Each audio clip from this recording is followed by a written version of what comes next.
Overpromised with Covino Rich. Do it live! Welcome to our bonus pod, episode 90 of CNR's Overpromised, the ideas and discussions we overpromise on our Fox Sports radio show, 2 to 4 on the West, 5 to 7 p.m. on the East, or anytime if you follow our podcast, our regular podcast, not the bonus show. Just search Covino and Rich wherever you stream, or search Overpromised. Thank you guys. You have a Yankees hat to match every shirt you own? Damn right I do, because I'm a fan. Like, I don't know, did you have more Cavaricis in the 90s or Yankees hats in the 2020s? It's funny you ask. I had 35 pair of Cavaricis. How's that Those possible? were the pants, like those MC Hammer looking pants with the white label on it, Z Cavarici. Did they make 35 different styles? I'll tell you why, because I was a spoiled, rotten asshole. Yeah. And now I probably have 65 different color Yankee hats. But look, they got tradition and pinstripes. They don't have City Connects. I got to mix it up a little bit to match my fit, you know? So thanks for the driplement. Just made that up. I got a lot to talk about. I'm sure you do as well. It's a big fight weekend. We're going to get to that. And it's an anniversary of one of the Did you have biggest this pair? cartoons. I had that pair. That is like the stonewashed denim ones. I guarantee you had those. Yeah, well, let's get into it. Episode 90. By the way, what are we doing for episode 100? Taco party? Gonna hire a magician or something? I was thinking strippers, but okay, yeah. Piñata? Taco party. All right, strippers. And tacos. Episode 100 coming soon. We'll be celebrating here. And remember, before we dive into this, like Jacques Cousteau, like Greg Louganis, Don't hit your head on the diving board. we have a big party coming up, and you're invited for real. June 20th, 21st, and 22nd in Vegas. Details coming soon, but book your flight. We'll see you there. CRC, the Covino Rich Convention, June 20th, 21st, 22nd. All right, now last night, sort of somber out here in LA because there was that sense of maybe the Lakers can make a run. LeBron, if anyone's going to turn it around, him and Luka and Austin Reeves, they fell flat. There was no gusto in the fourth quarter again. So after the game, It's like a dud. It was like, after the game, That's you know, it? LeBron, No fight? I thought for sure they'd win last night in LA and maybe lose away, but couldn't even pull it out yesterday. Ran out of gas is what it seemed like. LeBron went out for a glass of wine with his friends while Anthony Edwards did a lap around crypto. And everyone's talking about this. And I'll tell you what, sort of fun. You know, that's even cooler than when Wade Boggs rode the horse around the stadium. You know what he's doing? He's taking it in, man. That's really cool. Really cool. And if he keeps this run going, he's the face of the NBA, whether he wants to be or not, because he's taking down some legends. So I ask you, Wouldn't you take a lap around if you just took down Luka, LeBron, and the Lakers? Absolutely. And everyone was saying, Lakers in 5. And then when the Lakers started shitting the bed, it was like, they've been 7. No, how about T-Wolves in 5? So they played big. You know, look around the NBA. What's left? And what is your rooting interest as a casual fan? Or shit, if your team's out of it, who are you pulling for? I've taken a look at all the teams left, and I'm making a case for each one of them. And you tell me where you think that rooting interest lies, all right? Okay. Let's start with the T-Wolves. Never won an NBA title. You saw Anthony Edwards, arguably one of the faces of the NBA. Are you down with the T-Wolves? Well, like you said, when your team's out of it, and if anything, I was pulling for the Lakers or the Knicks, right? We live out here in LA, 15 plus years, but we're from the East Coast. Now I'm like, do I care that much about the Timberwolves? Not really, but our boss does. So that's another thing you have to think about. Well, make him happy. Who's it going to make happy? And I'm not kissing ass. My dad told me, hey, stop kissing ass. So I'm not kissing ass, but I'd like to see our boss happy. He's a cool dude. That's his team. But They've never also, won. small market team, proving that, hey, you don't need to be LA or New York cool story to win, right? So and there's a new face. Minnesota, Anthony Edwards. That's number one. How about not the Lakers? The other LA team that's the redheaded stepchild, can you say that anymore? Of the NBA. The Clippers, Kawhi, James Harden, they're still trying. The O'Doyles of the NBA. I mean, what if the Clippers, little orphan Annies of the NBA? What if the Clippers find a way to come back and win? Would you be down for a Clippers run? Well, like I said, you got to go with your friends' rooting interest, what's going to make them happy, what you're closest to. Me personally, I'm not counting them out because I think that'd be cool, man. They're the little brother, the nobody cares about team of LA. We're out here. It'd be cool to see them pull it out. But or for Clipper Darrell and Monsi. Yeah, exactly. But again, for the excitement out here for us personally, but it'd be cool to see Kawhi show that he still got it, right? Like, you remember how dominant he was at one point, fell off, and now he's back a little bit? That'd be a cool story. San Antonio, Toronto. It would be a great story because it would be three organizations he won with. Someone told me out here, one of the moms at the school. We played the shit out of that. Yeah, what about one of the moms at the school? He gets the last laugh. Told my daughter, because my daughter asked, like, what's cool, the Lakers or Clippers? And she said in the 80s, it was cool to say, it's not cool to clip. Like, that's like saying what's cooler, Transformers or GoBots. I know. Everybody knows. So to see the little brother, the little ugly stepbrother, the little brother team of LA come through, yeah, there's a cool storyline there for sure. All right, now, I feel like this one doesn't have as much interest. I'm going through the West first, because this series is still going on. To prove that the Joker really is a generational guy, if Denver somehow won another one, it would just prove, like, not only has he won multiple MVPs, but everyone in the league, when they do those player surveys, everyone talks about, no, you don't realize how dominant Jokic is. He's still not the greatest big man of all time. He wouldn't beat me one-on-one. Yeah, but I don't know. Shaq. Yeah, you're right. Solidifies his legacy as a big man, but I don't doubt it or deny it, to be honest. But that could be arguably a little boring. I was going to say, doesn't excite me. I have my own spin on what excites me the most personally. This excite you? I think this is where you're going. How about to the Bay Area and Golden State? I'm counting out, by the way, the only team I haven't included in my list is Houston, because I feel like even though they did win last night, I can't see the Warriors losing game 6 and 7. So I'm going Warriors with Jimmy Buckets now. You know, you hit the nail on the head with Jimmy Buckets, because if it's not Jimmy Buckets, boring. Or you could say, oh, cool, Steph still pushing forward without Clay, right? So, hey, that's kind of cool. They're still doing it together, him and Draymond Green. But if your team's out of it or you're looking for rooting interest, my take isn't, well, who's my friend rooting for? What's the closest city or whatever? It's, are there players that I really like still in it? And Playoff Jimmy is my dude. I love that guy. I love his heart. I love how he turns it on. I didn't like how he left his last team, to be honest, but he found himself in a greater position, and they've been unstoppable since. I've always liked Jimmy Butler. So I think when your team's out of it, you root for players. I'm not necessarily rooting for the Golden State Warriors. I have no connection or affiliation to them at all, and they've won enough.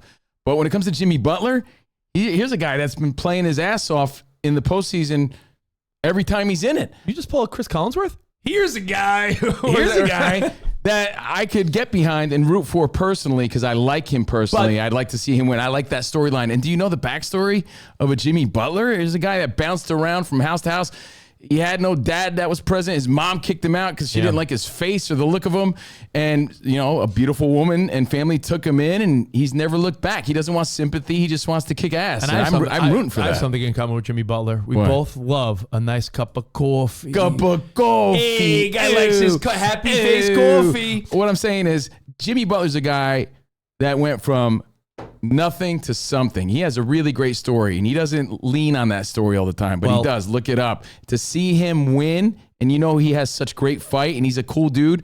I root for players at this point, not teams. You said this about Shohei. You said it about Mahomes. You think people sometimes root against greatness when they should be rooting for greatness? Yeah. If Steph wins another NBA title, that would be 5. You know what that puts him in the same category as?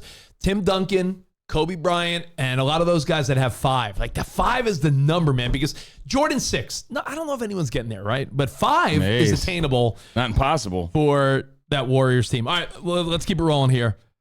Now, you would say, why wouldn't you say this is the right answer? Because SGA, Oklahoma City, best team in the league, they look like they're going to cruise all the way. Is that just the obvious answer, and at the end of the day, this is what it'll be?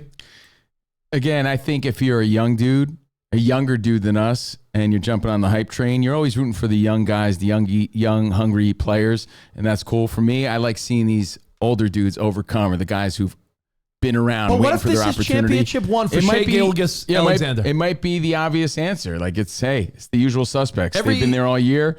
It might be them at the end of the day. So, you know, it's just not my personal answer, but I understand the storyline. Like, they've been the team to beat all year. Every Hall of Famer has to win that first one. What if this is year 1, and then, you know, maybe a decade from now, we're like, yo, SGA, he has 3. Remember the first one back in 2025? So let's not count that out at all. In fact, that's probably likely. All right, to the East now. the Cleveland Cavaliers, is it fun to watch them win one without LeBron? Or is it like, nah, they got their one with LeBron. Donovan Mitchell, nice guy, but I don't know. This is not a storyline I care. Another dominant team. I don't care much about it, but I'm sure people in Cleveland do. All right, Halliburton after his dad got on the court. Indiana, the Pacers. They think of how many times they got close in the 90s and Michael Jordan or the Knicks, someone took them down. Let's say Patrick Ewing got in their way. You know, for all the Reggie Miller fans out there, that might be kind of cool to finally get one.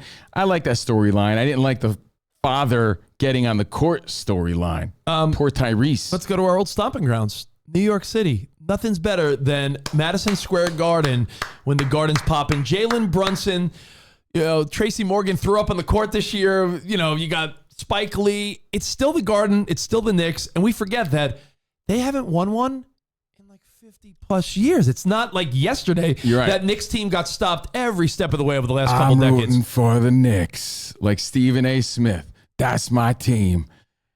They're second to the Jimmy Butler story for me because we're from the East Coast, New Jersey. We worked in New York, all that good stuff. But it's like big market teams, sometimes when they win, it's great for the sport. Yeah. If the Knicks are on top of the game again and they win, it's just great for basketball. Boston. So it's an exciting market. It's an exciting team, and Jalen Brunson's the guy. So how could you not love that storyline? Like I said, it's just great for the NBA. Boston against the Nuggets would be the storyline that bores me the most. But you got to throw, Boston defending champions. Like, how could you ever count out defending champions? What do the networks want? Is that an easy answer? I think Warriors Knicks might be. You get two coast to coast, Golden State, Bay Area, and New York City. That's probably it. That's probably the one. Or, that's it. That's the one. So for me, it's players. If your team's out of it, if your team's in it, hey, congrats, enjoy. It's the best basketball you're going to see. But I posed a question. I think the number one answer that you're saying Butler, I think after watching what he did. I'm saying just root for players that you're into. At this point to me, and it's not kissing ass because we have our bosses from Minnesota, I really think that Anthony Edwards has become that would be a cool storyline. The T-Wolves have never won. Anthony Edwards is a likable guy, a young star in the league. Doesn't necessarily want the spotlight, but young man, you're going to get it. All right, so what's your rooting interest? What's the greatest storyline? The NBA postseason, hit us up at Covino and Rich at Fox Sports Radio. Now, it's Uno de Mayo. If you're listening in the future, doesn't have the same ring to it. It doesn't, but it means we're 4 days away from the big fiesta. All right, and May the 4th be with you 3 days. Yeah, That's a lot of early May shit. A lot of fun going on. The weather's breaking in. The fiesta's starting. I'm hearing some gritos in the background. All right, and that means there's some great fights this weekend. Okay, and if you don't care about the fights, you're a wimp and you're a punk and we shouldn't be friends. Remember that. You got to be tuning into these fights. And here's why. We got some great matchups, man. I'm not going to give you the tail of the tape. They're all around the same size, 140, 147 pounds. But we got 3 of the 4 kings fighting on this card. By 3 of the 4 kings, I mean Ryan Garcia, Teofimo Lopez, Devin Haney. Who's missing? Tank Davis is missing. When you said 3 of the 4 kings, I thought you meant Harley Race, Haku, and the Macho King. No. This card is one for the ages, guys, and it's taking place in Times Square. Now, it's not like open to the public, though. That's a misconception. This whole fight is all about the visual, and they're leaving like $10 million on the table as far as ticket sales and things like that, just for the viewership of the people at home, because you're going to have the backdrop of Times Square. Yeah, that's going to be pretty cool. It's going to be really cool. And again, it's a Friday fight. So a Friday fight. There's another fight on Saturday I'll tell you about. But are they doing this? If you know New York City, I'm guessing, is this going to be, hey, Spot, our producer guy, is this going to be in that TKTS area where they sell Broadway tickets? Like that area there? They've already started putting it up. As far as I know, it's going to be the dead center of Times Square. Yeah, like if you've ever been to New York City, I mean, we live there, but if you've ever visited that red TKTS booth where they sell Broadway tickets and that staircase right there where the ball drops. And there's going to be like 200-300 people. Special invites, I don't know, VIPs. Instead of card girls, I heard they have the Naked Cowboy. Naked Cowboy is one of the Elmo. One of the ring guys. But before we get to the main events here, there's 2 fights, a featherweight fight and a heavyweight fight, and then it kicks in, okay? You got Teofimo Lopez, one of my absolute favorites, dude. I love this kid. We saw him in Vegas. Yeah, he's a great fighter if and when he's healthy. Teofimo Lopez versus Arnold Barboza. Now, Barboza is undefeated, 32-0. He's no punk, and they're fighting for the WBO 140 belt. So they're fighting at 140. I got to tell you, Rich, just because I'm such a fan, my heart and my head says Teofimo has this. Teofimo. And he's going to be doing backflips when he wins in victory. And he's the guy who's trying to prove to everybody that of everyone fighting, I'm the most legit. And I'm these the guys most skilled boxer. These guys are all the same weight class, which is amazing. I think he's the best showman of all of them.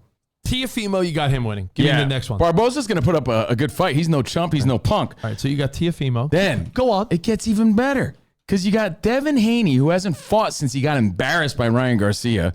You know, he's waited over a year to get in the ring again, but he's not getting in the ring with some chump. This isn't like a warm-up fight. He's fighting Jose Ramirez, who we've interviewed when he was champion. Jose Ramirez is a former champ, and he's a vato loco forever, and he's got that hook just like Ryan Garcia had.